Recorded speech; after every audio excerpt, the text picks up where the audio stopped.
Isipin mong umiinom ka ng tubig. Malinis sa paningin, malamig, walang amoy. Pero ang hindi mo alam, libu-libong microplastics na pala ang pumapasok sa katawan mo. Maliit, invisible, pero unti-unting sumisira sa kalusugan at kalikasan. Ngayon, 2 teenager lang mula sa Texas ang posibleng may sagot sa problemang yan. Oo, mga estudyante lang. Hindi doktor, hindi engineer, hindi politiko. Pero sila ang nakabuo ng isang pen-sized device na kayang magsala ng microplastics sa paraang hindi pa nagagawa ng kahit sinong eksperto. At dahil dito, nanalo sila ng $50,000. Pero ang mas mahalaga, posibleng nagbukas sila ng pinto tungo sa kinabukasan kung saan ligtas uminom ng tubig kahit saan ka naroroon sa mundo. Paano nila nagawa to? Anong klaseng teknolohiya ang ginamit nila? At totoo bang kayang baguhin ng imbensyon nila ang buong sistema ng water filtration sa mundo? Iyan ang pag-uusapan natin ngayon. 2 estudyante lang, 17 years old, high school, pero may imbensyong kayang solusyonan ang isa sa pinakamalalang problema sa mundo, ang microplastics sa tubig. Sila si Victoria O at Justin Huang mula sa College Park High School sa Texas. Hindi sila scientist, hindi sila mayaman, pero sila ang bumuo ng isang maliit na device na kayang magsala ng microplastics, mga plastic na halos kasing liit ng alikabok mula sa tubig. At hindi lang basta-basta project to. Sa Regeneron International Science and Engineering Fair nitong May 2024, tinalo nila ang libu-libong entries mula sa iba't ibang bansa. Ang premyo? $50,000. Pinakamataas na award sa buong kompetisyon, Gordon E. Moore Award for Positive Outcomes. May dagdag pa silang $5,000 sa Earth and Environmental Sciences category. Sa edad na 17, literal silang nakaimbento ng teknolohiyang hindi pa nagagawa ng malalaking kumpanya o gobyerno. Simple lang ang punto, 2 estudyante, isang ideya. At ngayon, hawak nila ang potensyal na gawing mas ligtas ang tubig ng buong mundo. Isipin mo ito, isang maliit na device, kasing laki lang ng ballpen, pero kayang linisin ang tubig mula sa microplastics na halos hindi mo na makita. Ang sikreto? Ultrasonic waves. Gamit ang matataas na sound frequencies na hindi naririnig ng tao, gumagawa ang device ng parang tunog na pader sa loob ng isang tubo. Habang dumadaloy ang tubig, tinutulak ng sound waves ang mga microplastic particles palayo, papunta sa gilid. Doon sila naiipon habang dumadaan ang mas malinis na tubig. Walang chemical, walang filter na madaling masira.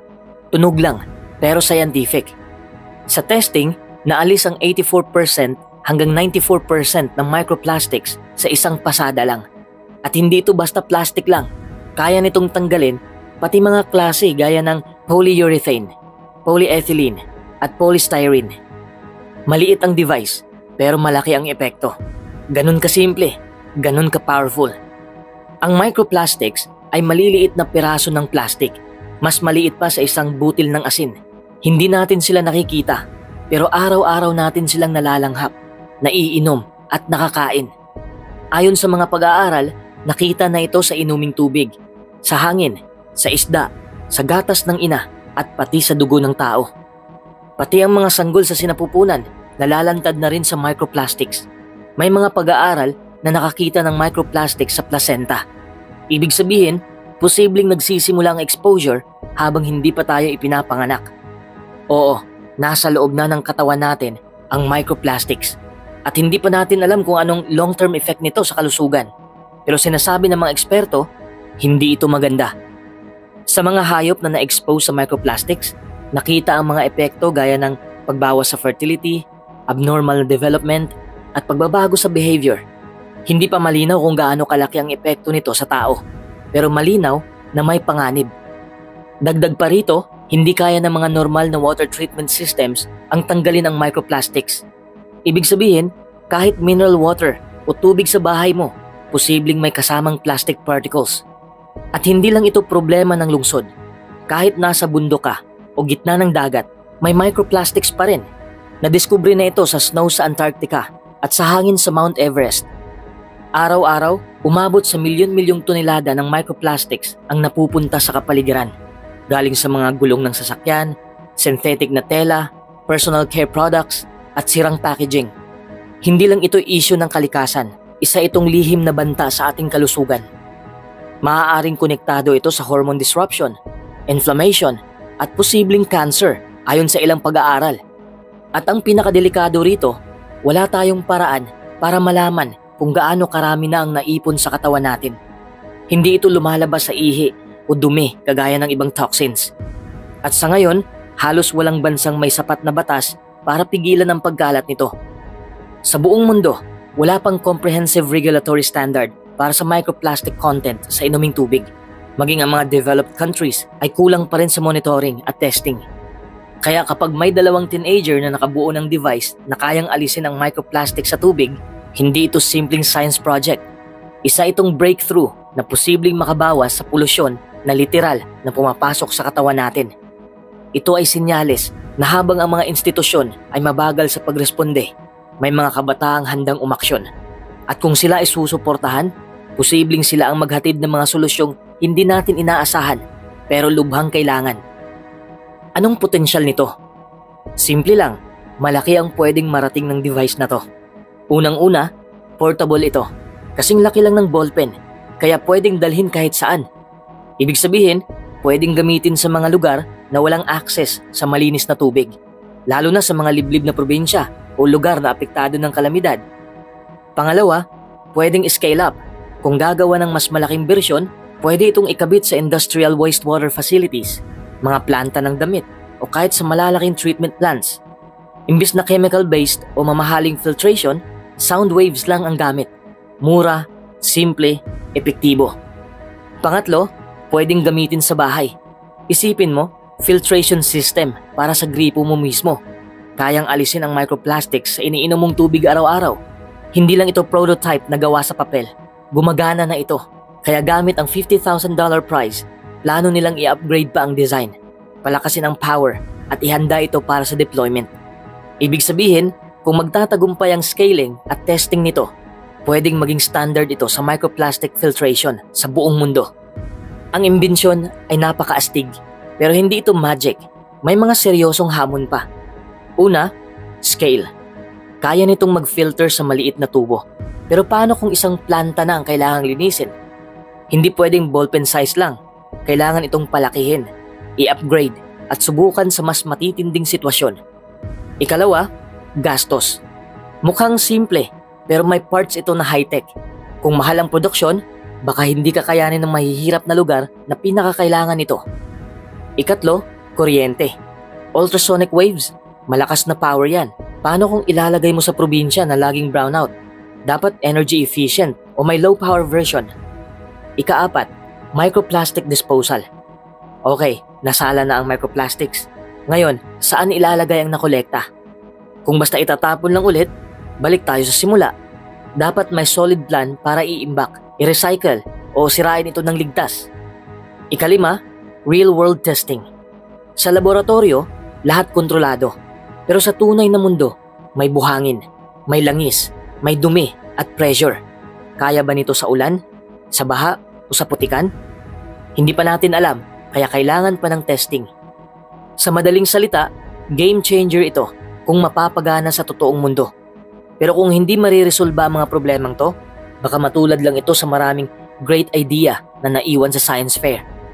Kaya ngayon, ang tanong, may susuporta ba para maituloy ito? Ang ginawa ni na Victoria at Justin, hindi lang basta science project. Patunay ito na kahit mga teens, kaya nilang gumawa ng solusyon sa malalaking problema ng mundo. Kahit sino, kahit saan, pwedeng mag-ambag sa pagbabago. Hindi kailangang maging scientist o engineer kaagad. Kailangan lang ng ideya, passion at tiyaga. Ito rin ang nagpapakita na ang kinabukasan ng innovation ay nasa kamay ng kabataan. Sila ang susunod na henerasyon na magdadala ng mga bagong technology para maprotektahan ang kalikasan. Kung susuportahan ng gobyerno, paaralan at industriya ang mga ganitong talento, marami pa tayong makikitang breakthroughs na pwedeng makatulong sa ating planeta. Simple lang, ang pagbabago nagsisimula sa maliit na ideya. Minsan, galing ito sa batang may pangarap. Sa madaling sabi, ang imbensyon ni na Victoria at Justin ay isang game changer sa laban natin kontra microplastic pollution. Maliit lang to, kasing laki ng pen, pero kayang linisin ang tubig mula sa mga nakakalaso na microplastics ng halos 90%. Ibig sabihin, may pag-asa tayo na sa hinaharap, mas malinis at ligtas na ang tubig na iniinom ng lahat. Hindi pa perfect, oo, marami pang challenges na kailangang solusyonan. Pero ang pinaka-importante, may bagong technology na nagsimula sa isang simpleng idea ng dalawang kabataan. Ipinapakita nito na kahit sino, kahit saan, pwede makatulong sa pag-aalaga ng kalikasan gamit ang science at innovation. Kaya dapat tayong lahat maging excited at suportahan ang mga ganitong imbensyon. Kasi sa bawat hakbang na tulad nito, mas malapit tayo sa mas malinis na mundo para sa susunod na henerasyon. At yan ang kwento ng dalawang kabataang may malaki at makabagong ambag sa paglilinis ng ating tubig. Sa mundo na puno ng suliranin, may pag-asa pa rin at nasa kamay ng mga kabataan ang susi sa pagbabago. Kung gusto mo pang malaman ng iba pang mga makabagong imbensyon na makakatulong sa ating planeta, huwag kalimutang mag-like, mag-subscribe at i-click ang bell icon para lagi kang updated sa mga bagong videos. I-share mo rin sa comment section ang iyong opinion.